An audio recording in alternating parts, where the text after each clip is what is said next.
E aí pessoal, voltamos aqui, tá? Lembrando que a gente dividiu esse vídeo em dois, tá? Para facilitar a gravação. Estou te falando de calorimetria. Agora a gente vai te mostrar o famoso que macete e o que moleza. Fechou? Bora lá ver? O que vai acontecer? Ó, primeira coisa que a gente tem que trocar uma ideia é com relação a calor sensível e calor latente. Quando a gente fala de calor sensível de um corpo, a gente está falando o seguinte: a gente vai variar a temperatura dele sem mudar a fase dele. Como assim? Imagina que você tem um exemplo lá, o gelo. Você tirou ele a menos 10 graus Celsius, fechou? Até ele chegar no zero, ele se manteve na fase sólida. Se você perceber, ele variou só a temperatura sem mudar a fase dele.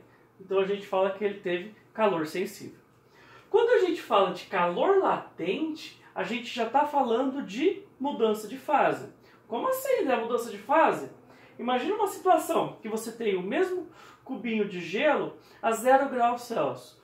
Se você também perceber, na hora que ele está lá derretendo, você tem a transição do sólido para o líquido. Você está tendo o quê? Uma mudança de fase.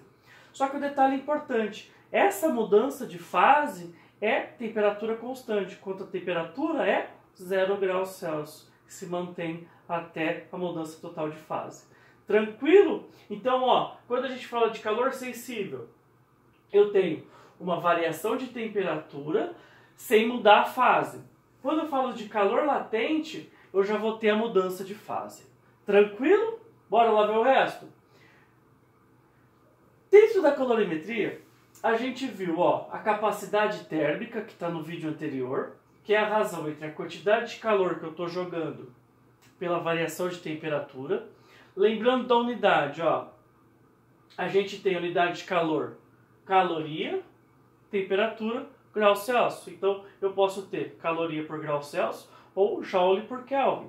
Tranquilo? Aqui, eu vou ter o calor específico. Lembra lá que a gente viu? Que é a razão entre a capacidade térmica pela massa. O que eu fiz aqui? Eu só multipliquei em cruz, tá? Estou te falando que a capacidade térmica do corpo vai ser quem? A massa vezes o calor específico. Tranquilo?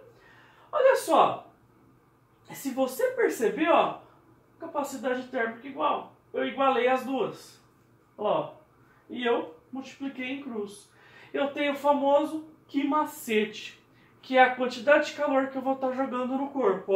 Imagina assim, vai ser proporcional uma quantidade de calor à massa da substância que você está trabalhando, o calor específico da substância que você está trabalhando e a variação de temperatura.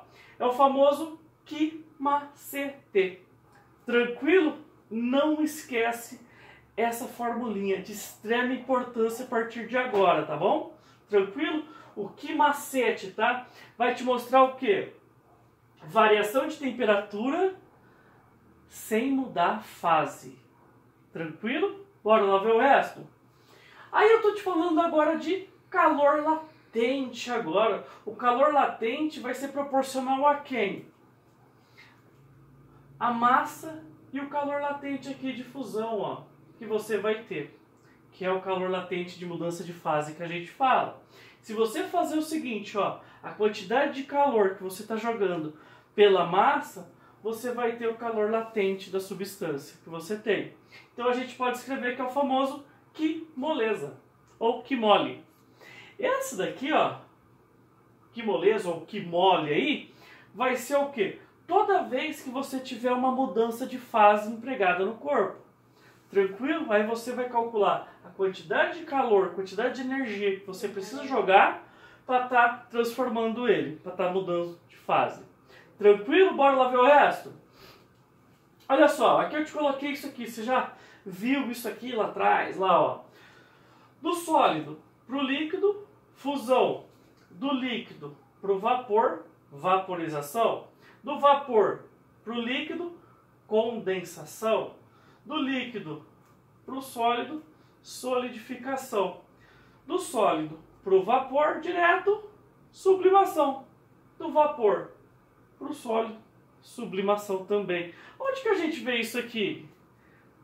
naftalina, né? Lá, negocinho que a vovó ali colocava nas gavetas ali do armário, lembra lá? Esse estado sólido vai transformar em vapor direto. Tranquilo? Essa parte é a sublimação. Tranquilo? Bora lá ver o resto, ó. Velho, se cair alguma coisa relacionada para você, vai ter um gráfico muito parecido com esse aqui. Percebe o seguinte, ó. Você tem temperatura na vertical, quantidade de calor na horizontal. Imagina que você tenha um cubo de gelo. Ele está a menos 20 graus Celsius. Tranquilo? Você vai esquentar esse corpo até ele chegar, por exemplo, a 100 graus Celsius. Tranquilo? Aqui, se você perceber, passou. Mas eu estou te falando até 100 graus, porque a gente está mexendo com a água. Na fase A, que fase que é? É a fase sólida da água. Que quantidade de calor que eu estou jogando aqui para variar essa temperatura? Aqui é o calor sensível. Percebe que na fase B, ó, eu tenho temperatura constante, ó, temperatura constante. Eu tenho mudança de fase, então eu tenho o quê? Calor latente aqui, ó. Depois, ó, a fase C, ó, vai ser só líquido. Eu tenho variação de temperatura sem mudança de fase. Eu tenho o quê? Calor sensível. Na fase D, ó, eu vou ter a transição do vapor e da água. Eu tenho calor latente. E na fase E, ó, eu só vou ter variação de temperatura sem mudar de fase.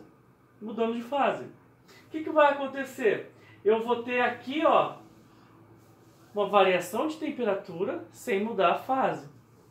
Então eu tenho calor sensível aqui. Tranquilo? Bora lá ver o resto? Um exemplo aqui para você também fazer, ó. Estou te falando o seguinte. Um forno de micro-ondas fornece uma potência de 100 calorias por segundo. Calcule quanto tempo ele deve funcionar para aquecer 200 centímetros cúbicos de água, que está inicialmente a 285 kelvins, até a temperatura de 315 kelvin. Considere toda a energia fornecida pelo forno é usada para o aquecimento da água. Dados: calor específico da água e a densidade da água. Eu quero saber quanto tempo você vai deixar esse forno ligado. Tranquilo? O exercício aí para você fazer tá me entregando aí. Bora ver o outro. Olha só, tô te falando aqui, ó. Um bloco de gelo de massa 400 gramas está a menos 10 graus. Qual é a quantidade de calor necessária para você obter água a 10 graus Celsius? Considere a pressão normal. Olha lá, ó. Eu te dou o calor latente de fusão do gelo, eu te dou o calor específico do gelo e eu te dou aqui, ó, o calor específico da água, aqui que vale 1 caloria por grama grau Celsius. Detalhe importante, esse valor da água aqui, às vezes o cara não vai te dar. Esse valor aqui você precisa estar sabendo. Fechou? Tenta fazer esses dois exercícios aí pra gente aí e os exercícios da sua apostila aí que a gente ainda não fez. Qualquer dúvida aí é só chamar. Fechou, pessoal? Um abraço!